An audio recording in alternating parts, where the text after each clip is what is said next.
Yon, hello guys! Welcome back to my YouTube channel. So for today's vlog, ipapakita ko sa inyo kung paano namin ginawa yung ball gown na ginamit ng kapatid ko nung birthday niya. Usually, ang tawag nila dito ay yung umbrella cut or yung Michael Cinco gown. Yon, yung mga ganon. So papakita ko kung gaano namin pinaghirapan yan with low cost budget.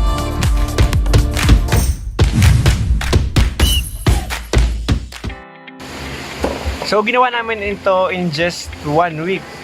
So, inspired ko sa pagiging simple na Angeline, but at the same time, pagiging strong because of its red. Gumamit kami ng iba't ibang klase ng Swarovskis and crystals and beads. And take note, hindi porket kapit yung beads niya, ay hindi na siya matibay. Matibay pa rin po yung pagkakapit niya. And then, yung glaze po na pag pinanlagay namin siya sa gown, tahi po yun lahat. In just 1 week na kaya namin yun. Yung gown po pala niya is 2-in-1. Pwede po siyang floor length gown and pwede rin po siyang long back na gown. And yung fabric na ginamit namin sa kanya, kung hindi nyo may tatanong, sobrang mura lang yung yard niya. Hindi siya totaling mamahalin. Pero hindi naman siya like, cheap, diba? Mukha pa rin naman siyang mamahalin because of its design.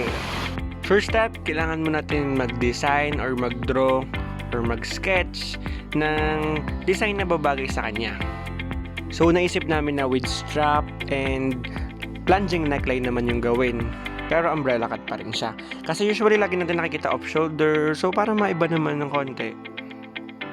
And then yung beads and Swarovskis na ginamit namin, hindi siya sobrang mahal. Hindi rin naman siya sobrang yung mamurahin.